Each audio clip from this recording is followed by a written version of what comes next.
So, a very pleasant afternoon to one and all. On the behalf of the Pineapple Paloma Club, I welcome you all to the club meet, A Word with World, in collaboration with PVDT College of Education, SNDT University, Mumbai, and the Shrujna Trust. It is my pleasure to introduce our speaker, Jyotika Bhatia, the CEO and co-founder of the Shrujna Trust. Welcome, Jyotika. Thank you so much. Behind every successful woman is a tribe of other successful women who have her back. And one such tribe is Shrujna. According to World Economic Forum, India ranks 102nd out of the 153 countries in economic opportunities and participation for women. Women to be gainfully employed need flexible models of work, and Shrujna does exactly that. With a vision to create a nation where every girl and every woman who wants to earn gets the opportunities to do so. Shrujna is a platform providing livelihood opportunities for underprivileged women since 2011, with a vision to create a world where every woman is treated equally. As Michelle Obama rightly said, success isn't about how much money you earn, it's about the difference you make in people's life. I would like to welcome the very successful CEO of Shrujna Charitable Trust, Ms. Jyotika Bhatia. Thank you so much for such a warm welcome. These are lovely words. Thank you. Okay, so Jyotika, tell us something about Shrujna. How did it all start? It all started 9.5 years ago. I was a student of management MBA. I was doing my MBA in social entrepreneurship from Sasi Monjay Institute. Typical MBA dream. After doing my MBA, I would get a corporate job in a CSR department or probably go abroad, work for unilateral agencies like United Nations, etc. And then my world took a completely 360-degree turn. When I was, as part of my management degree, I had to do internship, and my internship was at a shelter home and a group of rescued victims of human trafficking. So there I interacted with a bunch of girls in the age group of 8 to 14 years, 15 years, who are apparently fortunate enough to be rescued from the Human Trafficking Act. One such girl, 9-year-old, comes up to me and says, Didi, आप यहाँ पे आते हो, you come here, you teach us English, math, etc. It's all very fancy and good. She literally could use the words like fancy and good, a 9-year-old. But the day my legal case is over, I will be thrown back in the same place where you guys got me from. And it was very brutal and harsh reality. A 9-year-old who is supposed to be playing, jumping around, doing masti, is actually knowing there is a legal case going on her. There are some past, that traumatic past that she has faced, and she has no future to look forward to. So I was taken aback, being a privileged child, given all the rights, all the choices in the world. Then I have to do something for them. I went back to my and co-founder of Shrujna, Vaishali, and said we need to do something about this. And that's how it all started. We did a small pilot project of 8 months wherein 30 rescued victims of human trafficking got some work. We got them to make imitation fashion jewelry. Being management student, we easily got corporate free spaces to sell in companies and via exhibition. And that's how whatever income was earned was given back to the girls. Further research, we found out that there are multiple women's groups across India, NGOs, self-help groups, artisan groups that are working, making some beautiful handmade products, but unfortunately not reaching to the market for some or the other reason. And that's where we evolved as an organization and became a platform which are connecting to different groups and helping them sell the products online and offline. Okay, that's a beautiful initiative. Like something inspires you to, build this beautiful organization, give back to the society. Yeah. That's a big thing. Yes, totally. First of all, I would really thank you for accepting and joining us on our meeting today. We are really pleasure to have you on board. I would really like to ask you a very kind of personal question for now. So I lack motivation and the zeal to start things every day or every now and then. So, and you running an NGO against all the odds and standing up as a strong woman in the society like we live in today? What are the challenges you face, and how do you keep up such things, and what's the motivation you get? So I would again say I'm a privileged person all my life. Being a child also I was privileged. Still I'm privileged because people pay and do good, like they do charity donation. I get paid to do good work. So I guess that would be one of the motivation that I'm fortunate enough to do. Plus, when you actually go on field, I'm not the hero. To be very honest, the women on the field are. They have no resources, no abilities, nothing at their disposal, and yet they have this just a spark that they want to give back to their families.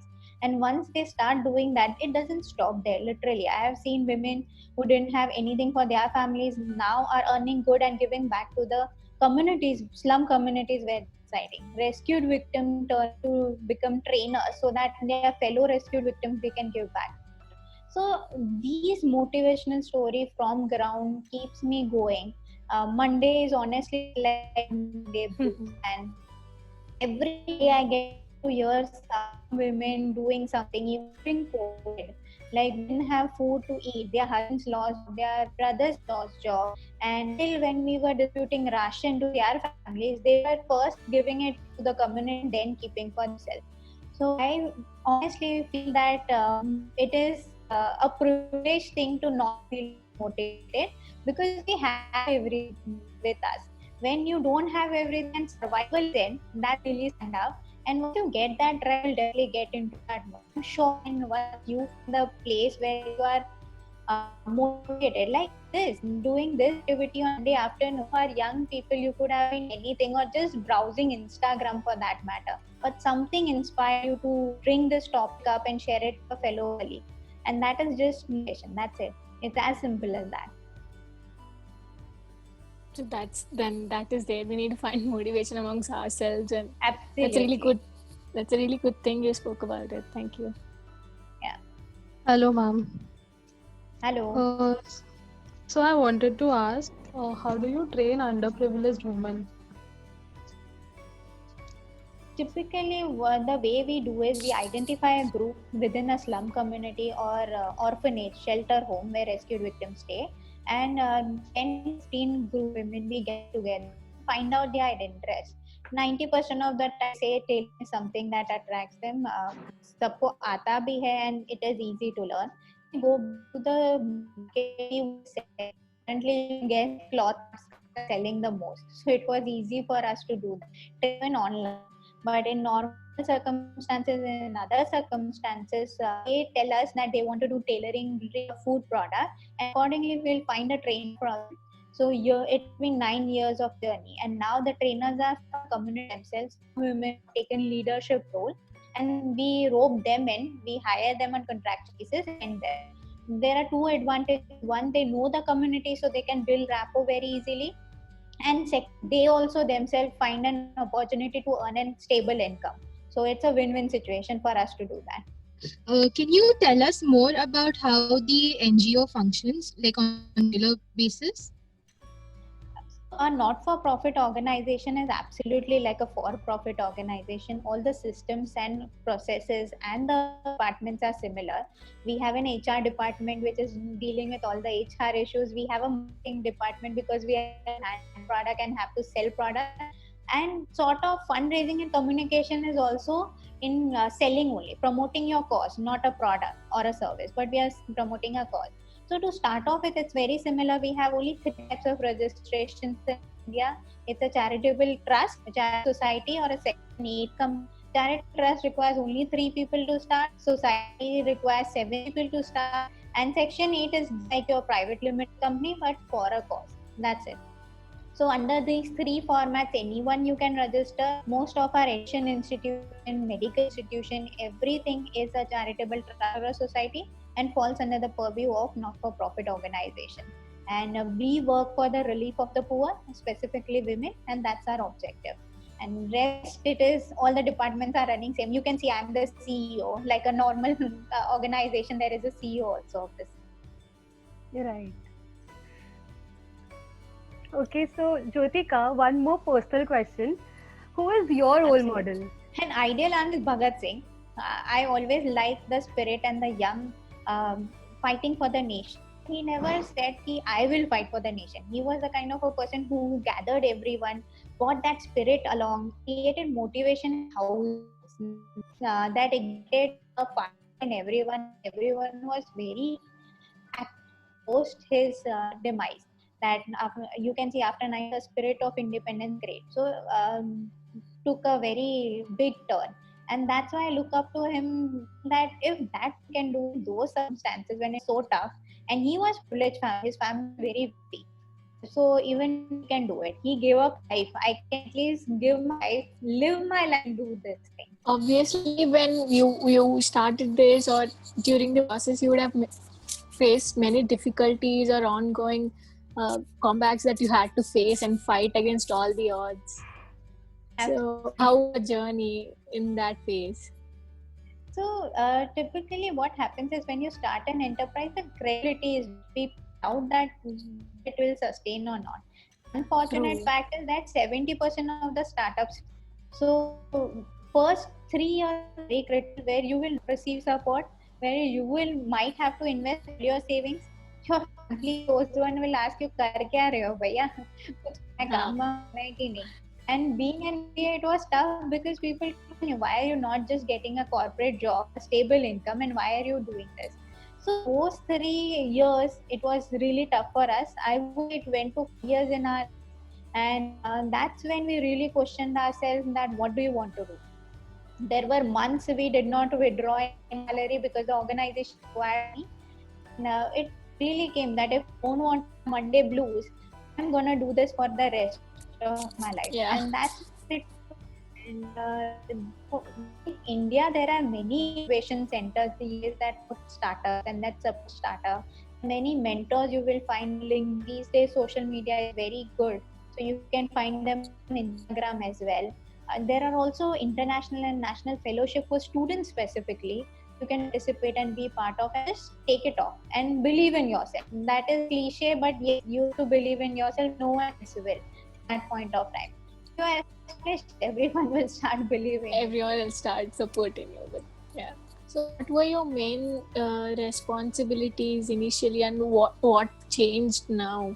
And did COVID situation really take a toll on your NGO, or is it still the same how it was pre-COVID and now? Awesome question. Because initially it was two of us doing all the work for 5 years.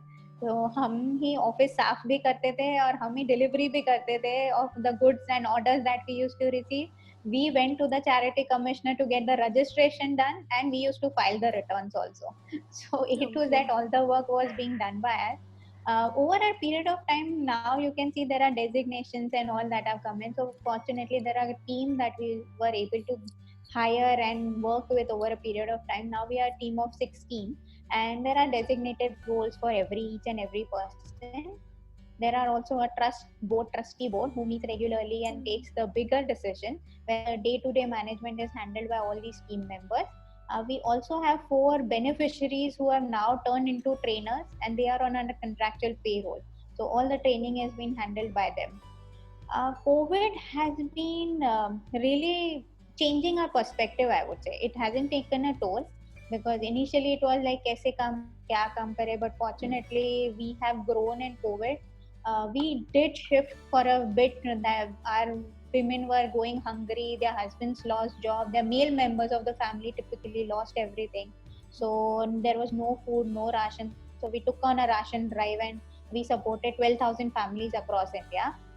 We are It's still doing amazing. it. Thank you. We are still doing it if anyone requires.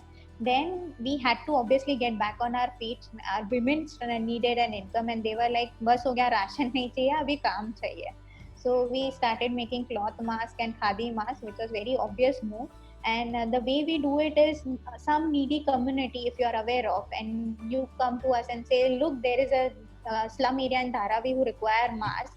We would pay our women make those masks and distribute it for free. So it's like a double impact we have been able to create over a period of time now, and almost like 25,000 masks we have been able to distribute. So that has been the most wonderful change that we have seen. I think it will continue for a couple of more months till this COVID situation is there. And working virtually was the biggest shift that we could see. And now expansion became easy for us. So everything is happening online. We don't need to stay in our borders. We can expand that. Yeah. Right. So 2020 has been an eye opener for most of us. Yeah. Absolutely.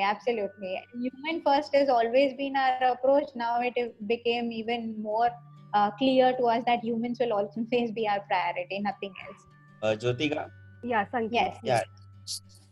yeah, what were the challenges like you faced while you first established Srujna? Like, were there any oppositions from the families of women or something like that sorts?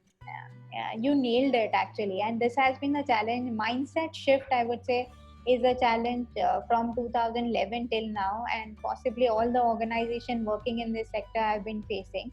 As you had rightly mentioned in the introduction, we fall in the bottom 12 when it comes to women's participation in economy. We are behind countries like Pakistan and Bangladesh when it comes to women in formal sector, organized sector. Although unpaid work is done more by the women in our country than anywhere else, but it is not counted as a part of GDP. So it is always seen domestic responsibility are the primary ones, and the economic responsibility are okay as long as the domestic ones are completed.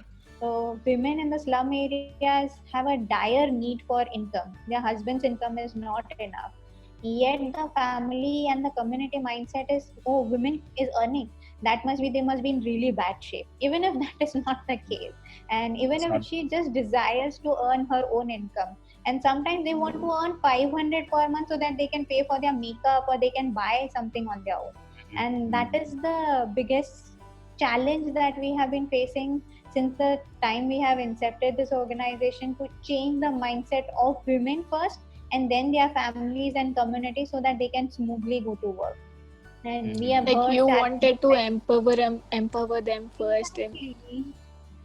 But we have heard challenges like pani bharna hai, and it is a real valid challenge. Pani bharne ka time hota hai slum area, so they wouldn't come. Afternoon time, my family members are sleeping and they won't open the door. So I have to be at home and be awake so that I can open the door. And things like training हो गया ना, अब training कर लिया, अब कोई जरूरत नहीं है जाने की, काम क्यों करना है? And breaking those notions are the biggest hurdle and the biggest fun also, I would say. एक बार वो टूटता है, then there is no looking back. Women can looking back, yeah. Correct. So I have a question. Like, can you share one of the success stories of one of many of? Matlab, there are so many women who have been successful with the help of your NGO. So can you share one of those stories?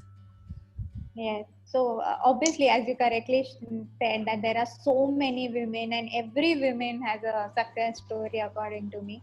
One particularly close to my heart is of this lady who has studied coincidentally in SNIT only, and after that she did her designing. And she used to stay in Bandra. She has worked with Neeta Lula as well in 90s. After that, her husband lost everything, all the work, they had to shift to Vasai. She didn't even have 20 rupees to pay for her child education, and everyone said, mat karo, padhao mat, ladki hai, padh ke kya karegi.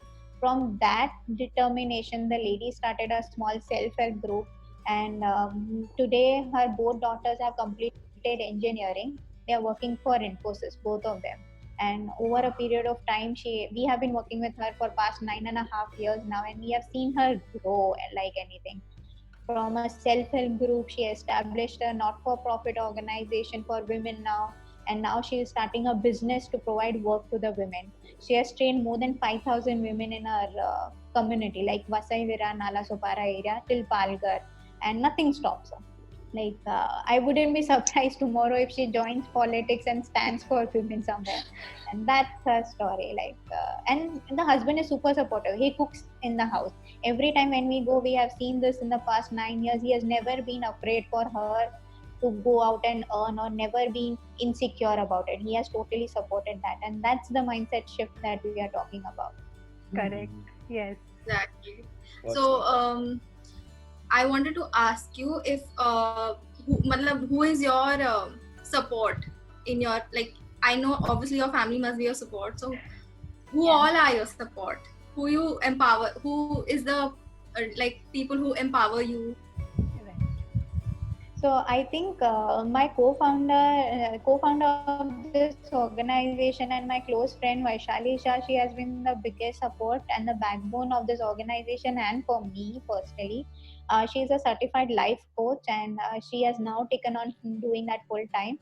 She has always empowered me in a way that I can empower everyone else. So a lot of time and lot of energy goes in my training and development, my self growth, and my self esteem, building my self esteem, so that I am not in doubt and I can have a vision, a goal of being a global entrepreneur, a global leader, taking this organization pan India. So I can say yes, she's been the biggest support in my life. I want to know, like, how are you collecting funds, or how are you like running it? Yeah. So again, as a not-for-profit organization, one of the biggest thing that we do is fundraising. Most of our funds, 70% I would say, comes from the corporate sector. But with COVID, we have seen a major shift where everyone is saying funds khatam ho gaye or funds nahi milne wale. Individuals have particularly come forward. So we call it retail donation, crowdfunding, individual donation, individual fundraising, and national and international individual expats, NRIs have come really forward to support our organization. They are running fundraisers everywhere. In fact, every week we see some or the other person raising funds for our organization with their friends and family and network, and they have been our pillars. Even when we were a small organization, when corporates wanted all this documentation and we didn't have, there were individuals who came forward, people like you who are socially conscious, who are generous, who used to come forward and give like 6,000 rupees a year, but it mattered a lot. And currently also we have funders who are giving, some may give 500,000, some may give 1 lakh, but it is still a big amount for us every rupee. And I would say more than corporate, these are our pillars who help us do the most of the work on ground.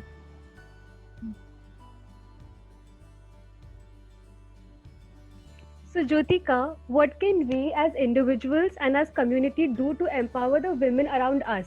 Like the women we meet in our day-to-day lives. What can we do for them? Very simple and easy steps that you can do. First, you can start from home and yourself also. Many a times I have seen this, it is class agnostic. It is not just like in slum areas women are supposed to do domestic work. In COVID, if you see, there is something called with shadow pandemic which has come Right. about. Women are doing maximum of domestic work, and if the male members are doing, it is said that they are helping the women. No, they are not helping the women, they are just doing their housework. And I'm not against men, or I'm definitely not those kind of feminists who say ki, male members are wrong. No, there should be just equality. Neither side should be lopsided.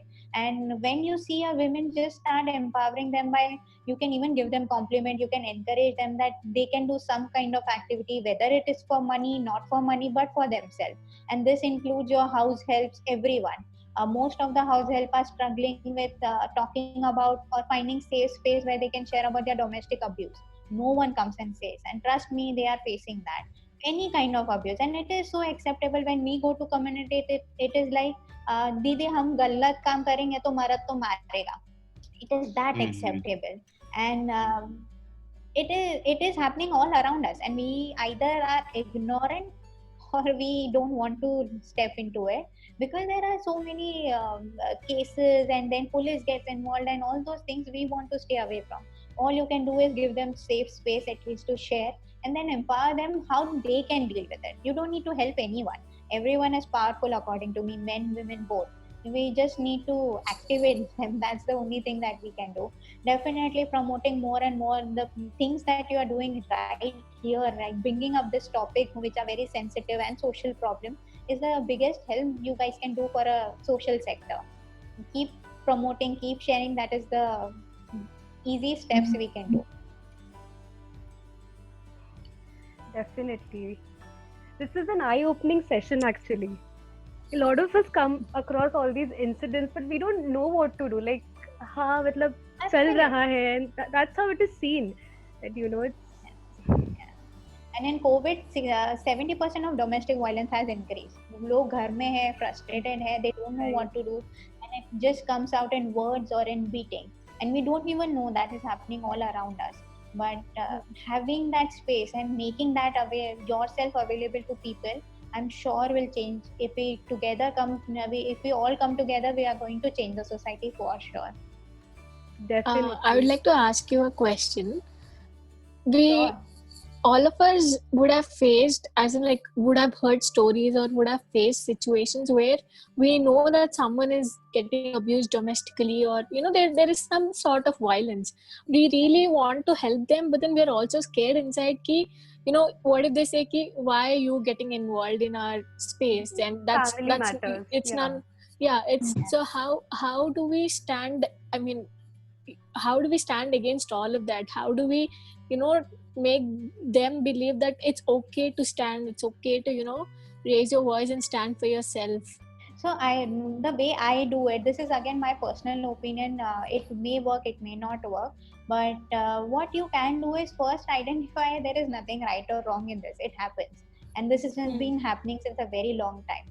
Once they know you're not coming from judgment and concern, definitely they'll start opening up to you, and then you don't have to do anything. Honestly, you just have to ask them, "Are you okay with it?" If they are okay, you cannot do anything about it. But then if you make them aware that this is not okay, you do have rights, there are places where you can approach on your own. There are Google, if you just can Google, there will be top 10 institutes in Bombay itself that are fighting for free for these women.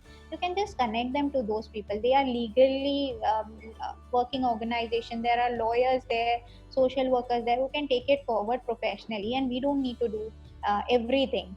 All you guys can do is have a safe space to share.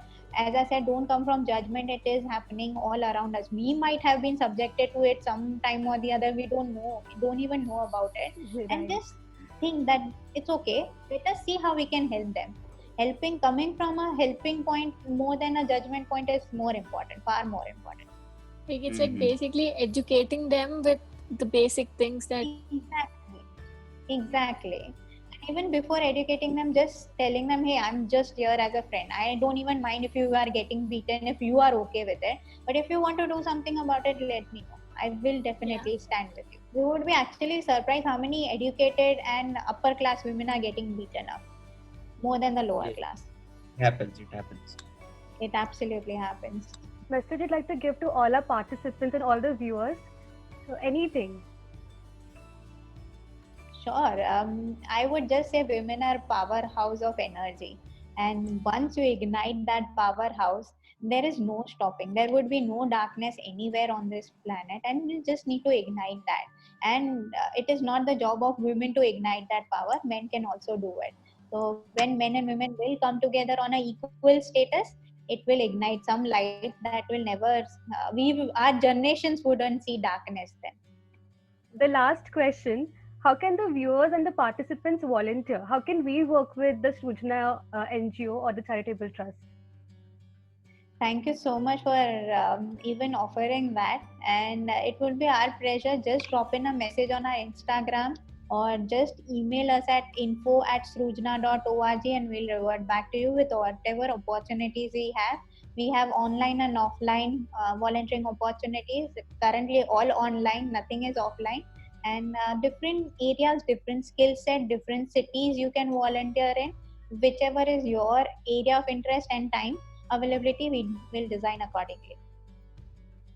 Okay, thank you for sharing. The simplest way is just follow us on Instagram and promote our page. That's it. Yes, we definitely will. We are on it.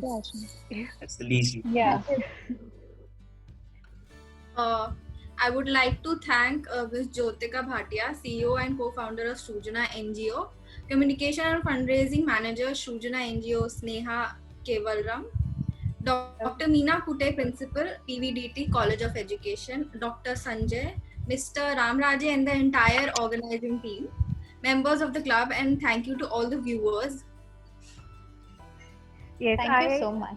I want to thank Sneha especially. She got in touch with us and she coordinated wonderfully. She gave us all the details and you were just a message away. Like I could talk to her. So she has been of great help to me. She's working out of Bahrain since 5-6 months now. She's not even in India. Yeah, that is commendable. Like I could talk to her. That is. So thank you so much for being with us. Thank you. My pleasure. Yeah, we have had some technical errors, but I'm very sorry for that. But thank you for Absolutely being fine. here. Yeah. Thank you. Thank you so much. Thank you. Thank you. Thank you. We could take a picture. I'll take a picture of all of us together.